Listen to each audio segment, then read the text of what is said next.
This is Western European Politics and Transatlantic Relations since 1945. And this is Lecture 10, United States and European Security in the 21st Century. And today I want to talk a little bit about how transatlantic relations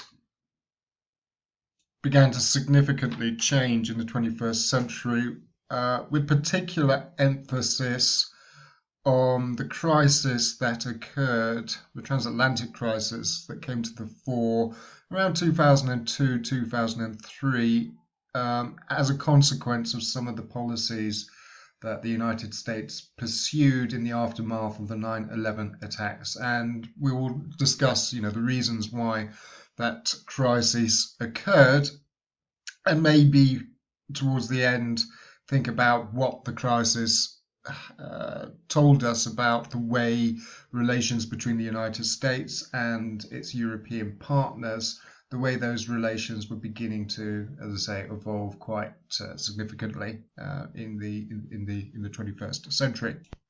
Before we go there, this slide more or less kind of rounds off what I said in the previous lecture about the state of the transatlantic relationship in the 1990s.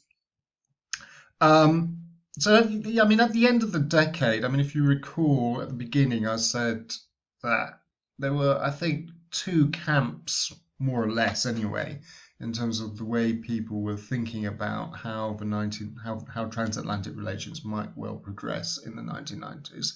As I said, there were optimists and pessimists. The optimists said we were entering a new era of cooperation and peace and prosperity, the end of history and what have you. Pessimists were saying, no, we were going to enter into a more unpredictable world. At the end of the 1990s, it looked as though, for the most part, the pessimists had more or less been proved wrong. Their worst forecasts did not actually seem to come to fruition.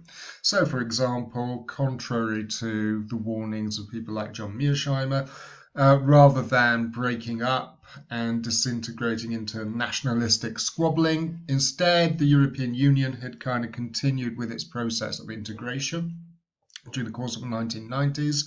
So in 1991, you have the signing of the Maastricht Treaty, which paves the way to the establishment of the European Union. Another prediction that the United States would retreat into isolationism. Again, that did not seem to have come to pass. The United States remained engaged. NATO remained intact.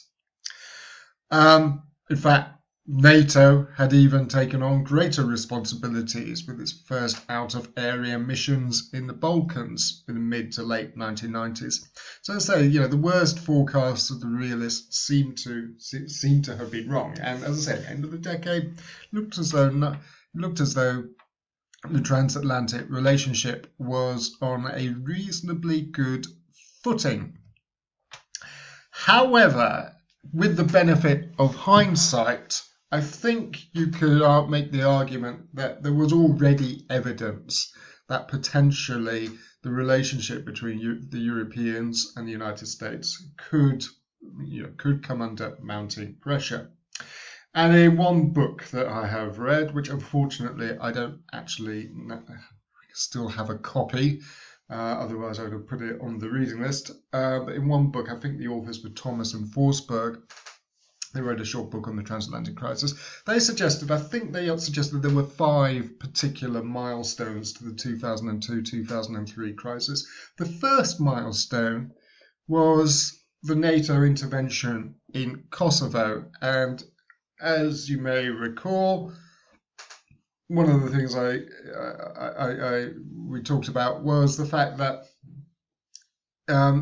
during the course of the intervention, divisions between the Europeans and the United States did become apparent. And the Americans were especially dissatisfied with the way that the war was conducted. There was a feeling among American politicians and the American military that the Europeans had had far too much influence, especially when it came to targeting. So there were complaints about this idea of war by committee.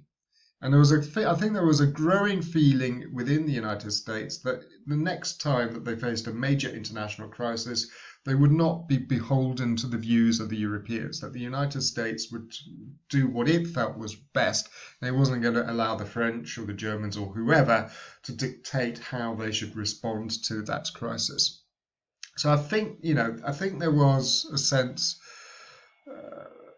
the unilateralist inclinations on the United States were strengthened by the experience of the Kosovo crisis. I think the rhetoric of the Clinton administration also sort of shifts, where it begins to talk about multilateral if we can, but unilateral if we must. In other words, effectively reserving the right, if it was in America's best interests to do so, to react unilaterally, as I say, not to be overly beholden to the views of its European allies. On the part of the Europeans, in contrast, I think there was growing concern about the widening gap in terms of power differentials between the United States and Europe.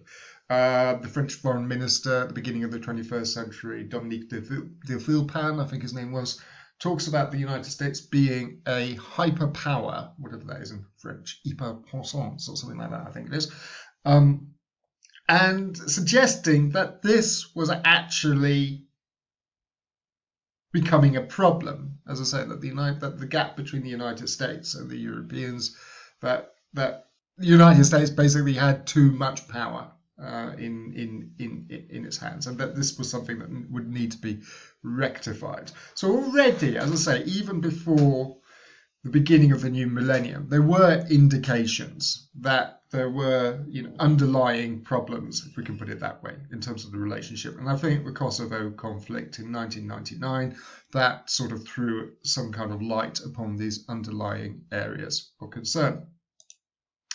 So that's milestone number 1. Milestone number 2 was the election of President George W. Bush in 2000. And I remember that election very well. Obviously, Bush comes after Clinton. It should also be noted that that this is George Bush the Younger. Things get rather confusing now with George Bush Sr., George Bush Jr. So this is the second George Bush. And I would suggest that Bush was a different type of president. It's funny now, actually, looking at the way people are responding to Trump, and some of the way that Trump is sort of depicted, and the way people, as I say, people have responded to him. You could find quite a few parallels in the way people in Europe certainly have responded to Trump the way that they did with George Bush in 2000. He was a different kind of president. He was not somebody who had very close European connections. I think the first point on the slide here is true, that Bush himself had very sort of little understanding or empathy for the Europeans, was not overly interested in their concerns. As I say, very much a product of the Western Hemisphere. Obviously spent a large part of his life in Texas. He was governor of Texas before he became president. And I mean, despite coming from a sort of dynastic family, and despite the fact that his father was, I would say, a much more sort of traditional American president, Bush comes into office and, as I say, not overly sensitive to sort of European concerns. In fact, I would say almost, there's an element of arrogance that we don't need to pay too much attention or be overly concerned with what the Europeans have had to say. Comes in, and actually it's interesting, his 2000 campaign, Bush strikes quite a sort of isolationist note. I think I have a quotation here, George Bush 2000, saying, this is in the course of his election campaign, if we're an arrogant nation, they'll resent us. If we're a humble nation but strong, they'll welcome us. So as I say, his rhetoric quite isolationist, essentially saying that the United States would have to, should do less in terms of its involvement in sort of in world politics and foreign relations. Goes on to say that he wants to have a humble foreign policy. So in that sense, Bush was articulating a quite conservative foreign policy. Conservative, I would say, with a small c. does criticize Clinton for having been rather too idealistic. Bush talks about Clinton's being too overly involved with things like nation building, particularly in the Balkans, and his foreign policy. So essentially kind of comes in and says, as president, Bush is saying he would do less. So as I say, articulating a slightly more kind of conservative foreign policy. He does, though, bring in a number of Reaganites. These are people who had served in the Reagan administration who have rather more radical views of American foreign policy and who come to be known as neoconservatives. And actually, when you look at the Bush administration, it's almost, there is a certain duality. It's almost bipolar between various figures who, as I say, have quite radical ideas, and would include people like Dick Cheney, the American vice president, Donald Rumsfeld, who becomes Secretary of Defense, Paul Wolfowitz, who was Donald Rumsfeld's deputy. As I say, they have a much more radical view, and we'll talk a little bit what neoconservatism was in a moment. But there are also more traditional figures as well, particularly somebody like Condoleezza Rice, who initially is Bush's national security advisor, then goes on to become his Secretary of State. Also Colin Powell, former US general, who was also given the job of Secretary of State in Bush's first administration. And I would say his outlook was rather more sort of traditionalist as well. On the other hand, as I say, you have the neoconservatives, and they articulate, or they have a vision which is much more radical. They too were very kind of critical of Clinton's foreign policy, but in their critique, it wasn't so much that Clinton had done too little, but rather he hadn't done enough. They believe that Clinton should have had a much more radical foreign policy, and essentially hadn't done enough to kind of protect American interests and to deal with various emerging security threats. So there was a belief, as I say, the second point there, that Clinton had basically squandered the strategic legacy from the end of the Cold War. They wanted a rather more activist foreign policy. Sometimes neoconservatism was described as Wilsonianism with boots on. In other words, having sort of similar ideas, similar values to Woodrow Wilson, who was very much a liberal American president, articulated a very liberal foreign policy. But the key difference, according to their critics, was that the neoconservatives were willing to use military power. That is, have boots on. They were willing to use military power in order to advance America's strategic goals. So much more kind of interventionist in their predisposition.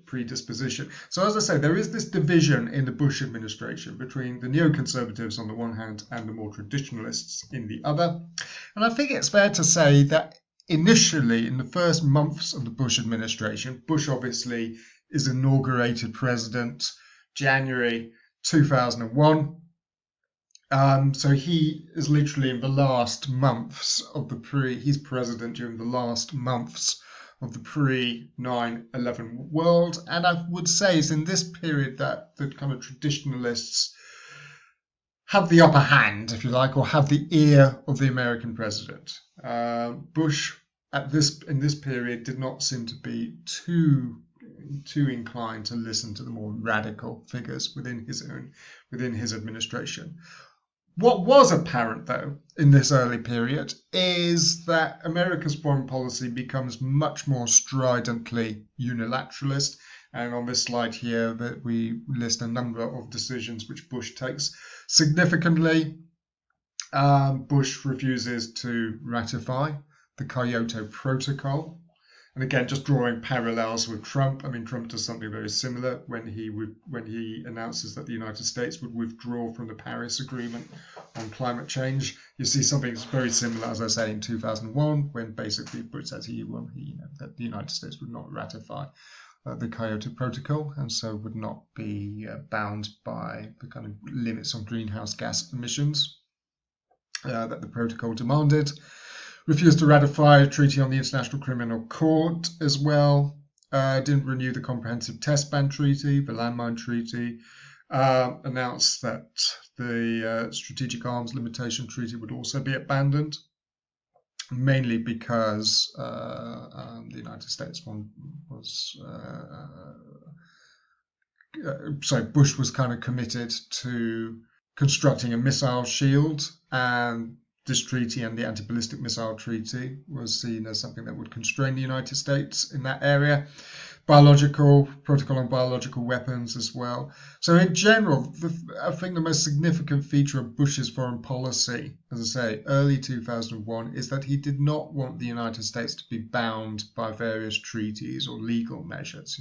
A key element in his thinking was that the United States should have more room for maneuver. And as I say, you could make one or two parallels with what we're seeing with Trump's foreign policy today. Then, of course, the next milestone. So having mentioned Kosovo, talked a little bit about the election of George Bush, the next significant milestone is the 11th of September 2001, the attacks in Washington and New York. And that leads, as I say on the first point there, initially at least, it sort of brings the Europeans and the United States closer together. There's a very famous headline in Le Monde, the main daily newspaper in France, which announces that we are all Americans today. So there is this outpouring of sympathy, this recognition on the part of the Europeans that the United States has been attacked, and that the Europeans were sort of bound to come to the United States as assistance. Even more symbolically, the following day, 12th of September 2001, for the first time in its history, Article 5 of the North Atlantic Treaty is invoked, in which it is declared that the United States has been attacked, and therefore its NATO allies were bound to provide assistance and come to America's defense. So as I say, initially there is this sort of outpouring of sympathy. There is also, though, an underlying concern about the way that the United States might respond to these attacks. Even somebody like Tony Blair, who was quite keen. Tony Blair, of course, being the British Prime Minister. Tony Blair was quite keen to sort of create quite a close working relationship with George Bush. But I think there was this underlying concern in the immediate days and weeks after the attack that the United States might actually lash out in a fairly unpredictable way. In the event, actually, Bush responds fairly cautiously. He basically tells the Afghanistan government that they need to hand over Osama bin Laden. They give the Afghanis a deadline. The Taliban government in Afghanistan fails to comply. And then eventually the United States launches an invasion of Afghanistan in October 2001. So it isn't sort of blind thrashing around. Bush's reaction for the most part is quite calculated, quite restrained. And that goes some way towards reassuring the Europeans. As I say, the United States, with some help from its allies, notably the British, does launch a strike against Afghanistan. The Taliban government is very quickly overthrown. The Al-Qaeda bases in Afghanistan were very quickly overrun. And initially, at least, it seems as though the operation has gone pretty well, and that the United States has achieved quite a significant victory. I think European concern, though, begins to mount quite significantly at the beginning of the following year. And there are a couple of reasons for that. One is that Bush, in his State of the Union address, as I say, beginning of 2001, talks about the way that the United States is responding to this. It should also be said, Bush announces that there will be a global war on terror, which again is significant. He's not saying that we are going to simply deal with Al-Qaeda, but he kind of broadens his campaign to say, no, that the United States is going to tackle terrorism in general. Now, as I say, beginning of 2002, Bush gives a State of the Union address, and in the course of the address, he talks about an axis of evil and suggests that there were three countries in particular which the United States regarded as a clear threat to American security. These were Iraq, Iran, and North Korea. And the implication was that the United States would have to deal with each of these three countries in turn. Moreover, around roughly the same time, I can't remember exactly whether it was before or after, but at roughly the same time, the United States publishes its national security strategy, which is a very controversial document for a number of reasons. Partly, I mean, actually, it's a very interesting document. It's not that long. You can read it, and it's well worth looking at. You can find it on the, just Google it. It will kind of pop straight up. But yeah, as I say, it is an interesting document. One of the reasons it's interesting is that, first of all, it does reflect the sort of neoconservative philosophy of people like Cheney and Rumsfeld, which suggests that by this point, Bush is now listening to what these guys have to say. So if you like, whereas the traditionalists were, in the more influential position in the immediate weeks and months after Bush became president, the 9/11 attack sees the neoconservatives, as I say, gaining a considerable amount of influence within the administration. And as I said, the US National Security Strategy 2002 sort of reflects their philosophy. And it is notable because it argues that a large part of America's mission should be devoted to spreading democracy, especially in the Middle East. So there's almost a kind of utopian element to neoconservative thinking. Then secondly, the strategy talks about the idea of preventative war. There's not enough for the United States to sit back and wait, even if it is sort of rearmed. But actually, the United States should act first and deal with emerging threats before they had the opportunity to hit the United States. So in other words, the Bush administration was saying that they were not going to wait for another attack, that they would deal with these things at source before they had the opportunity to manifest themselves. Of course, this is incredibly controversial, somewhat dubious as well in terms of international law, and that does heighten European concerns. Suddenly, Bush is articulating this sort of very radical strategy and suggesting, as I say, there are a number of states which the United States might want to deal with because they considered them to be threats, and indicating that the United States was willing to wage a preventative war. A couple of other points on the slide here.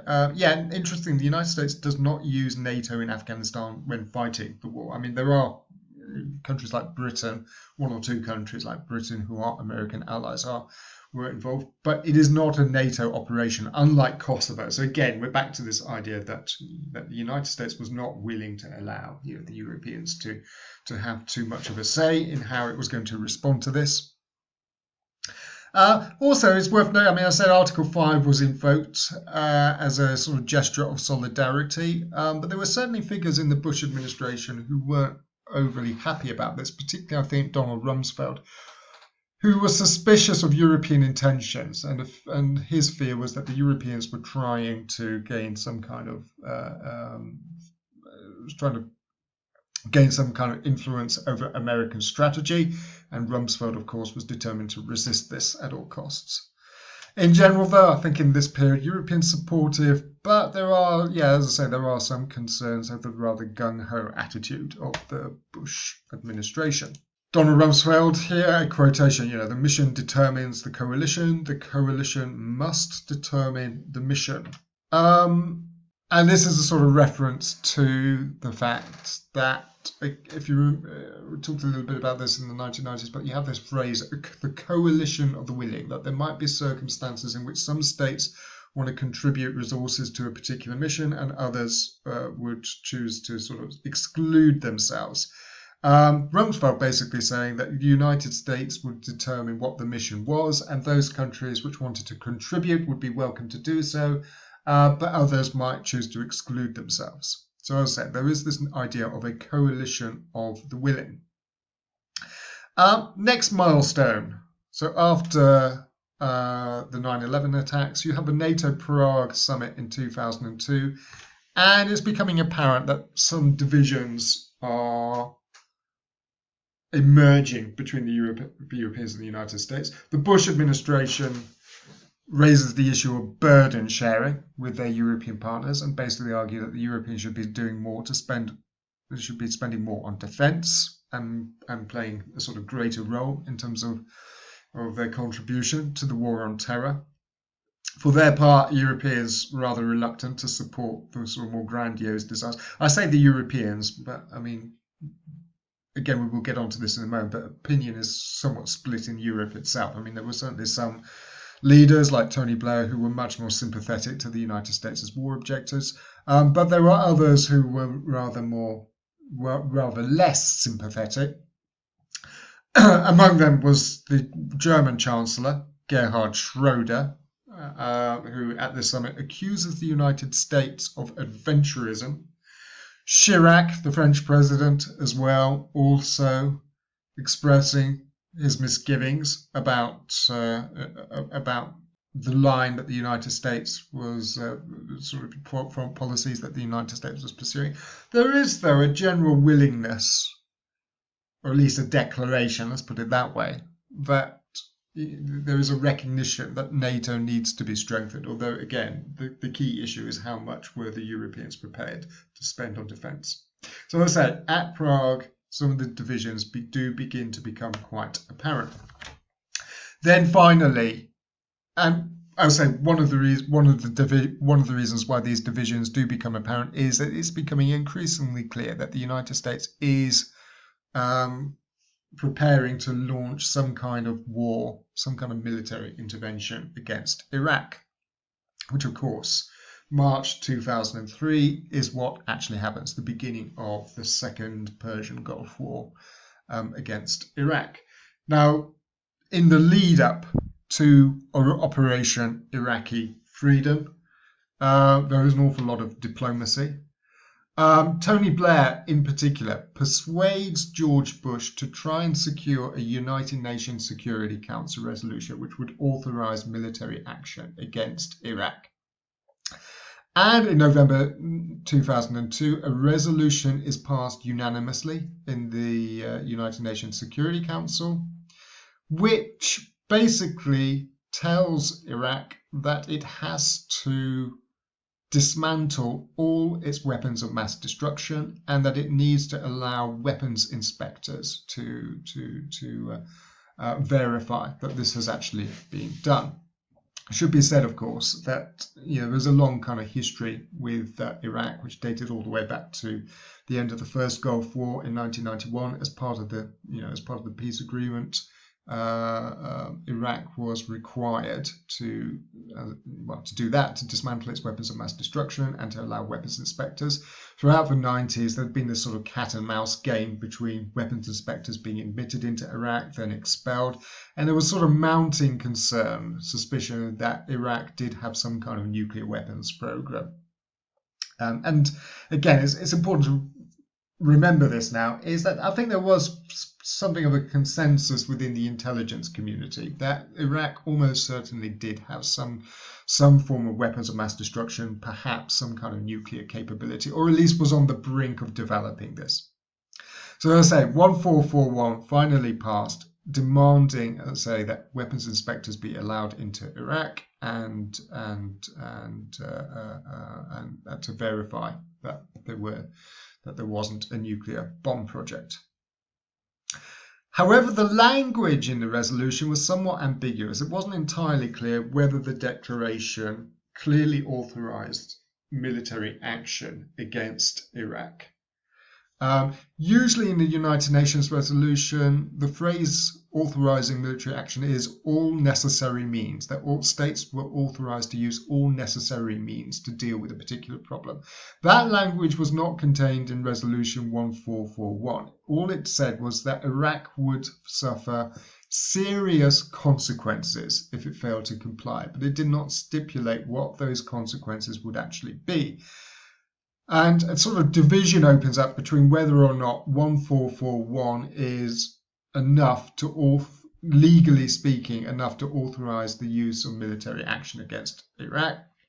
France, Russia, and Germany argued that it didn't, and that a further resolution would be needed to to authorize military action. Other countries basically said no. 1441 did actually legally authorize the use of force. Then January 2003, you have, two letters are produced into beginning of 2003. One, you have a so-called letter of 8. This is a letter from 8 European governments which basically declare their support for the United States. These, I can't remember the exact date, but they certainly include Britain, Italy, and definitely Poland was the signatory. Then there's also the Vilnius 10 letter, which is a letter signed by 10 Eastern European governments, which again publicly declare their support for the United States. So it was becoming quite clear that the Europeans themselves were becoming quite divided on this issue. And at one point, the American Defense Secretary Donald Rumsfeld is asked about this in a press conference. A journalist asked Rumsfeld and asks and basically says, the Europeans are in opposition to what you're doing in Iraq. And Rumsfeld very memorably replies, "Oh, you're talking about old Europe," meaning basically France and Germany. He says, "But new Europe," meaning the kind of countries which were in Eastern Europe, especially the post-communist countries in Eastern Europe, which were on the brink. This is 2003, so they were on the brink of becoming members of the European Union. He said these countries were basically supportive of the United States' position. So as I say, Rumsfeld memorably divides Europe into old and new Europe. Jacques Chirac responds to these declarations of support by telling, and again I remember this very well, but he basically says to the post-communist governments that they had missed a good opportunity to shut up.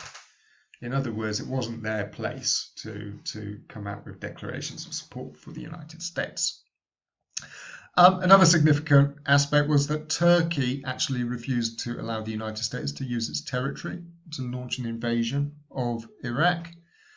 Also, interestingly, the Turkish government requested assistance from its NATO allies. It said, we've got a emerging security situation. And significantly, France and Germany refused to grant Turkey assistance. They did not want to be seen as in any way sort of contributing to the Bush administration's preparation for war. And again, that was itself quite striking, that there was a marked absence of solidarity inside NATO in 2002, 2003, which many people thought was pretty significant. There is an attempt to get a second resolution through the United Nations, but Jacques Chirac famously, in a style very reminiscent of de Gaulle back in 1963, when he publicly vetoed Britain's application for membership of the European Community, Chirac pops up on French national television and announces that France would veto any United Nations resolution which authorized military action against Iraq.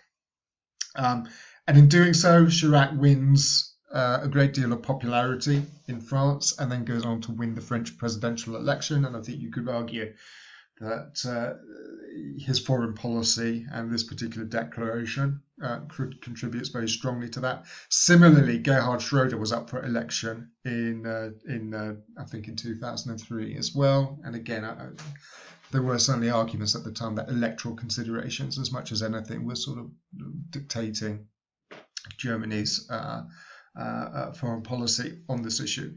None of this, though, ultimately deters the United States, which, despite not having a clear-cut legal authorization, nonetheless launches its invasion of Iraq in March 2003. Okay, thinking about the reasons for the various divisions, I think European opposition, and as I said, we're talking about a core group of European states, so France, Germany, Belgium also included. These were the sort of hardcore. They also made common cause with Russia, Vladimir Putin's Russia, back then. And they were famously described as being the sort of coalition of the unwilling back then. And European objections, or these European countries' objections, centred around a number of reasons. One, as I say there on the slide, the Europeans believed that the inspectors should have been given more time.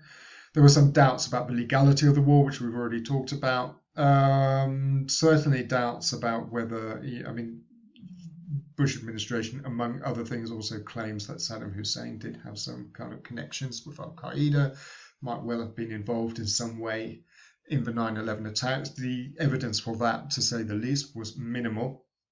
And so there were doubts about whether there was any real connection between Al-Qaeda and Saddam Hussein, which was pretty unlikely, given Hussein was a sort of secular leader and didn't have strong religious connections or connections with religious groupings. And a general feeling, I think, that the main reason why Bush was intent on going to war against Iraq was to deal with unfinished business from his father's administration. So it was not the case that Saddam Hussein objectively was considered to be a huge threat to international security, but rather, as I say, this was a sort of legacy from his father's administration that Bush was determined to sort of wrap up. However, taking a few countries in turn, the British, I think it would be fair to say that the British were the most supportive of the European countries when it came to their relationship with the United States. As I say there, the special relationship reborn.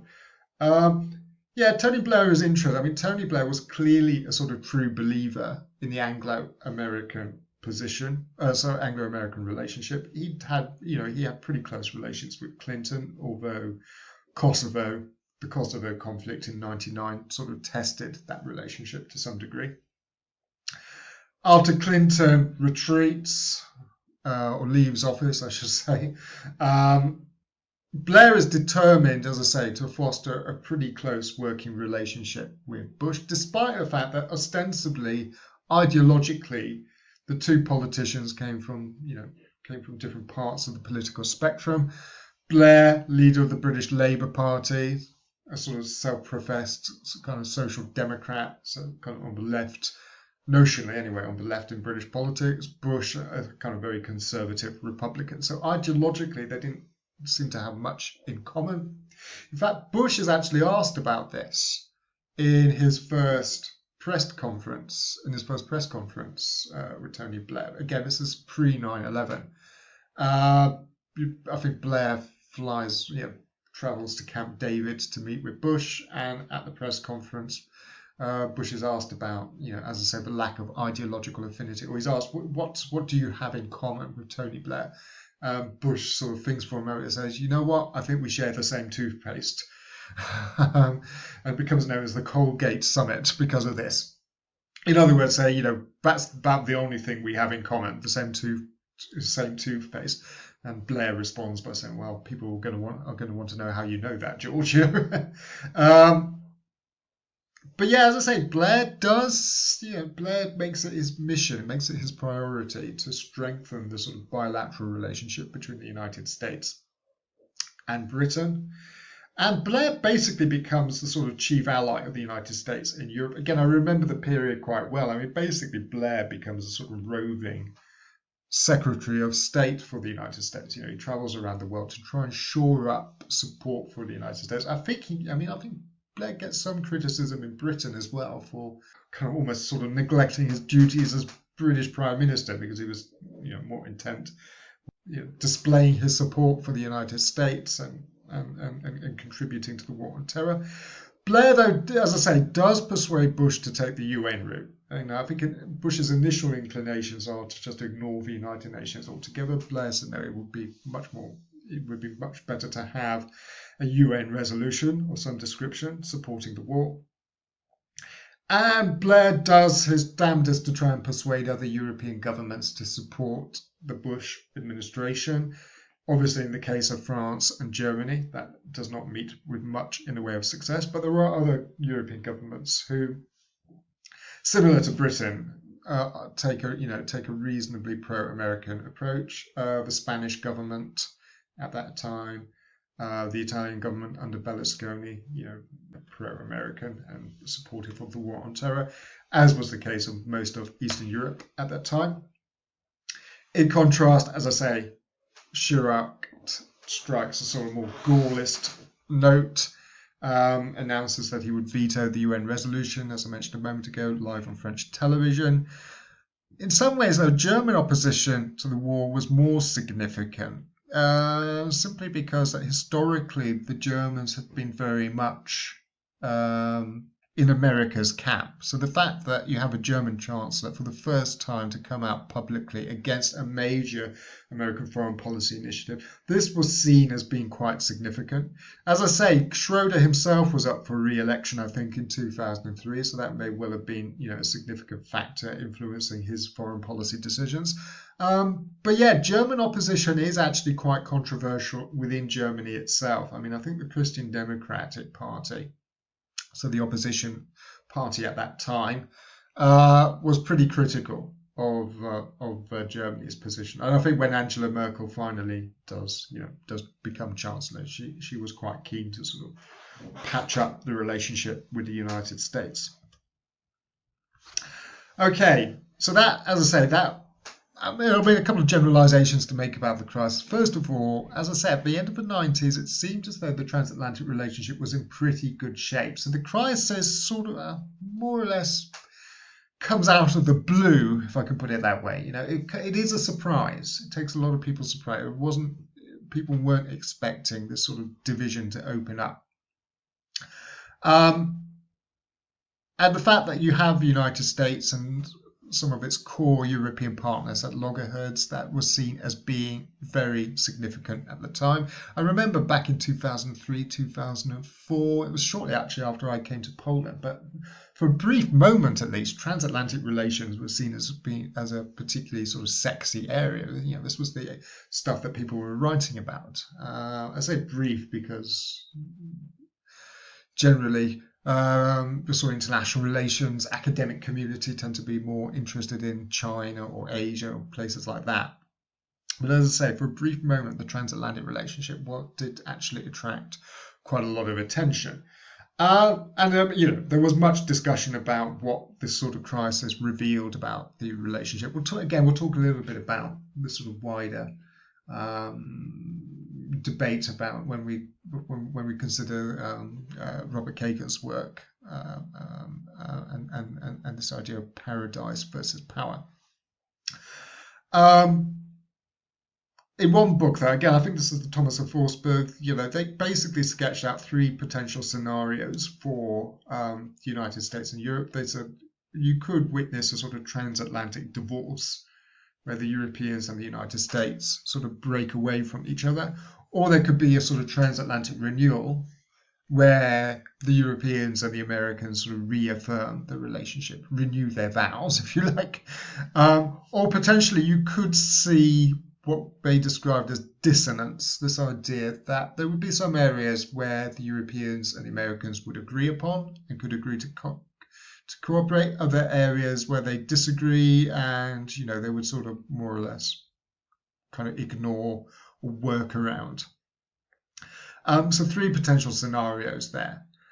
As I say, this happens 2002, 2003, and looking at these three scenarios today, obviously divorce doesn't happen. NATO doesn't break up. So a complete rupture in the transatlantic relationship doesn't occur. On the other hand, I'm not sure you necessarily see a complete renewal either. I mean, I think even under the Obama administration, and I think it's fair to say relations between the Europeans, for the most part, the Europeans and the United States in the Obama years was certainly a lot warmer than it had been during the Bush administration. But even then, I think there were certainly areas of sort of disagreement or areas of sort of concern. So I'm not sure we've witnessed a complete renewal. And then, of course, today we have Donald Trump, and I think it's fair to say that in many European, maybe not so much in Poland, but in many European countries, Trump is not a very popular figure. So I would say of these three scenarios, it seems to me at least that dissonance probably best captures the sort of current state of the relationship. Um, a couple of qualifications there. I mean, as I say, there was much written about the transatlantic crisis, as I say, 2002, 2003. I think it has to be qualified on a number of areas, though. First of all, um, this wasn't so much a division between the United States and Europe, but rather divisions within Europe itself. Because as we've noted, there were there were plenty of countries which adopted a pretty pro-American approach. It just so happened that the two core European countries, if I can put it that way, Germany and France, found themselves in opposition, and they had support from a number of other European countries, including, of course, Russia. So as I said, and again, much talk at the time of this idea of an old Europe and a new Europe. Again, that I think that classification is not necessarily particularly helpful, simply because new Europe was supposed to be post-communist Europe, but there were plenty of other Western European countries which adopted a pretty pro-American position. Moreover, I mean, although there was opposition over Iraq, European governments tended to be more supportive of other areas of American policy. Certainly, Chancellor Schroeder, sweetens the pill of German opposition by declaring that he would be happy to deploy more German troops in Afghanistan. So in other words, saying, we can't support you in Iraq, but, we will help you in other areas. So again, it would be something of an exaggeration to say that Iraq leads to a complete breach between the two sides of the Atlantic. Explanation, well, maybe we'll talk about the various sort of explanations in more detail in our discussion class. But Kagan's idea is I mean, that's the main text for the class, so we will consider that in some more detail. But Kagan basically arguing that European opposition is born out of weakness. He highlights as the sort of power differential between Europe and the United States. And he says that, as much as anything, kind of explains why these divisions emerge. And again, we will talk about Kagan's thesis, as I say, in a bit more detail in our next class. Another explanation, which is also interesting, and again, maybe we'll talk a little bit about that as well in the next class. But this is this idea that you were seeing a divergence between American and European identities. And this chart in particular attracted quite a lot of attention around this period. And it essentially said that what you were seeing was that the United States and its European partners were sort of drifting apart. So in this chart here, you've got two axes. At the bottom, we've got, on the one hand, survival values, which, if you like, would be more kind of traditional conservative values, I would suggest. And on the other side, you've got self-expression values, which sort of indicate liberal values. Now, looking at the map here, you can see that Western Europe and the United States are on this side of the axis. So, kind of on the more sort of liberal side. Whereas, East Central European countries kind of fall into the other side of the axis, so more kind of, as I say, conservative or survival values coming in under there. Interestingly, Poland is all the way down there. So Poland, according to this survey at least, was a sort of place apart, closer to India than to many of its other European partners. And then on this axis, what is it, the y-axis, I think, isn't it? Yes, if I'm remembering my maths. Secular rational values. So this kind of indicates how sort of religious particular countries are. So secular, and then more traditional values down below. And according to this, you have the United States down here, and most of Europe up here. And one of the arguments was that this drift apart between the Europeans and the United States in terms of their overall identity kind of went some way towards explaining the divisions that were emerging. So essentially, America was beginning to look a lot less like Europe than perhaps it had once done, or maybe that Europe was looking a lot less like America. And this, as much as anything, kind of explained why these sort of divisions were opening up. So yeah, these sort of explanations, the Kagan explanation and the identity explanation, this sort of kind of puts forward a sort of systematic or structural explanation for the crisis. Another set of explanations would sort of emphasize the more contingent factors and would argue that it was basically a product of the particular policies that the European governments and the United States were pursuing at that time, and perhaps the particular personalities. The argument here runs, had Al Gore won the 2000 election, the United States would almost certainly have responded very differently to the 9/11 attacks, and these sort of divisions, would not have opened up. Similarly, if you had a different French president, somebody like perhaps Hollande or Sarkozy as president back in 2001, would it necessarily have been the case that France would have come out in opposition to the United States so publicly?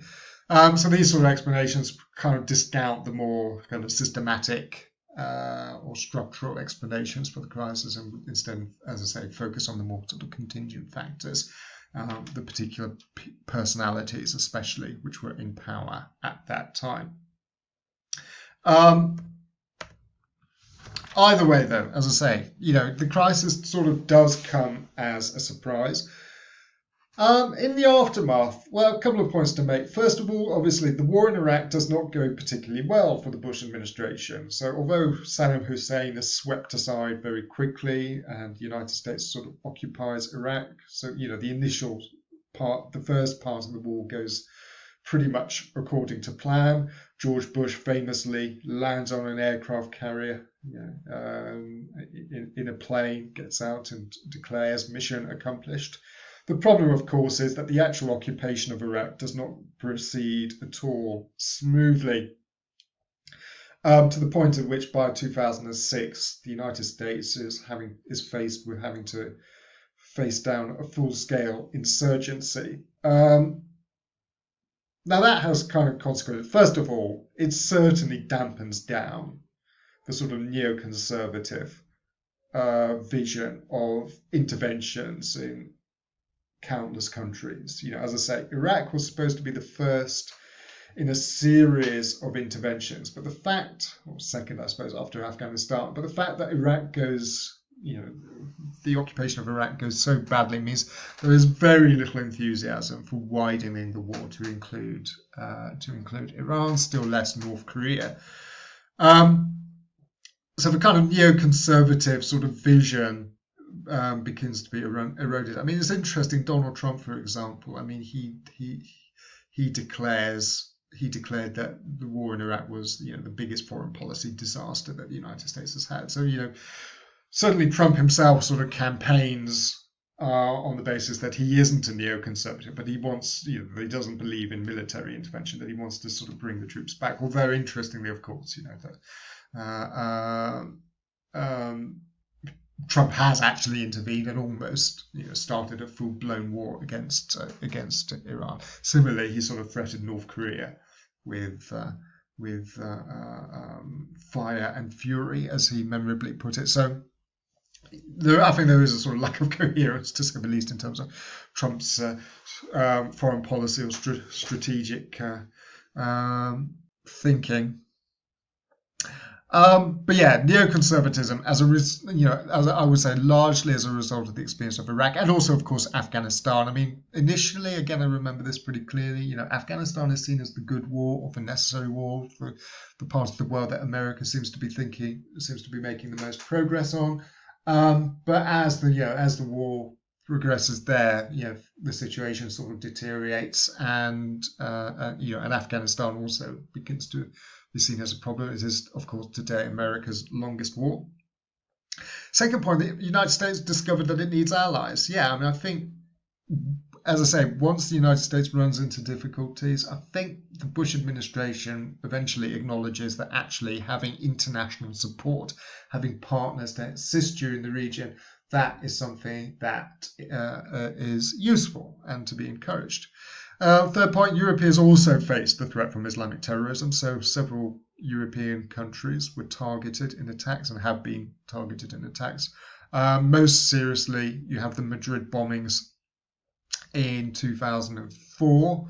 One consequence of that is that the Spanish government, which was, there was an election shortly after the attacks, and the incumbent government was voted out of office, and a socialist government came in, which the Socialist Party was actually in opposition to the Bush administration's policies. So that seemed to have a significant sort of direct political consequence. The following year, 2005, there were also attacks in London as well, which kind of showed that that the Europeans and the Americans sort of faced a mutual threat. In fact, actually, in some ways, it was the Europeans who were more in the front line, because the United States itself had a pretty small Muslim population, and after the sort of security clamp down after 9/11 meant that actually, since 9/11, there hasn't really been a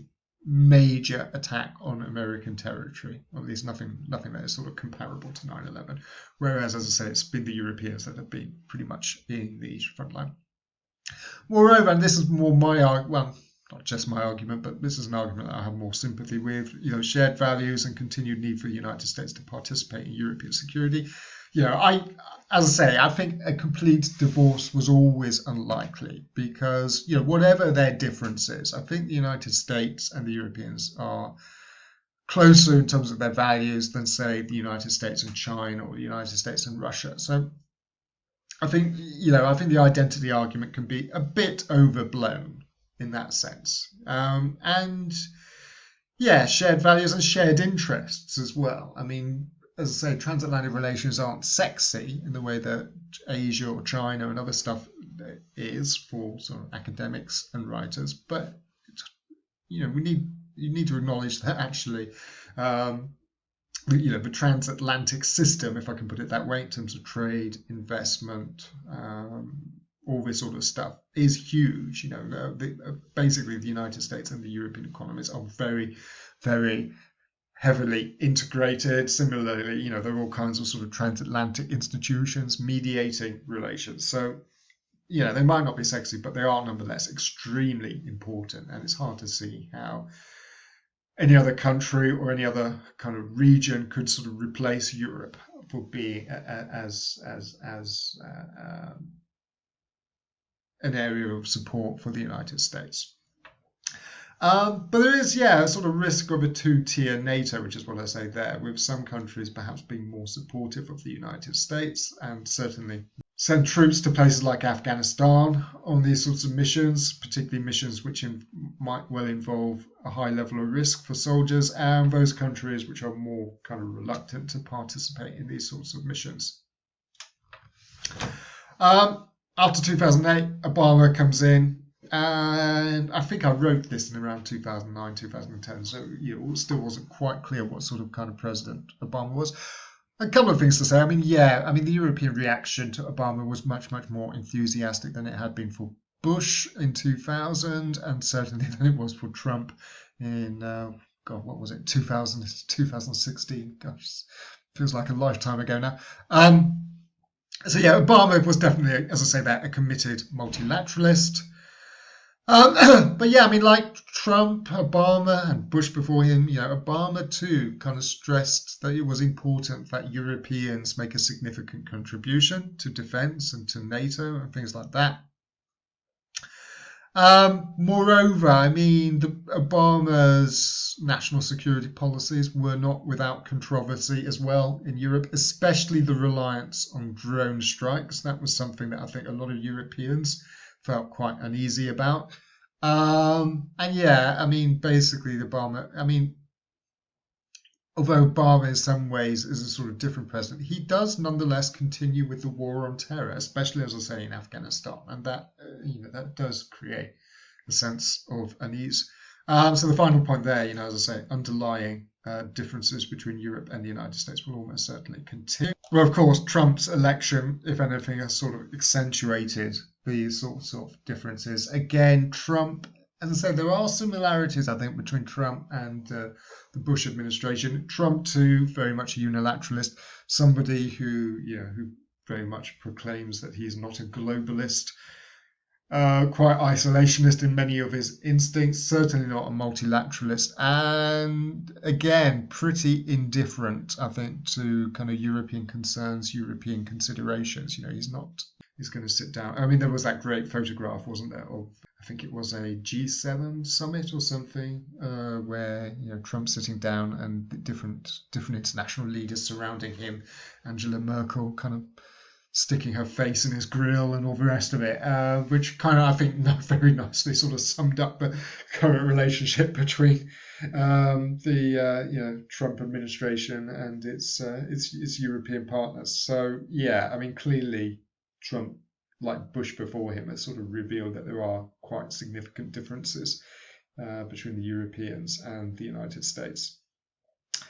And we will talk about those in more detail in our next discussion class.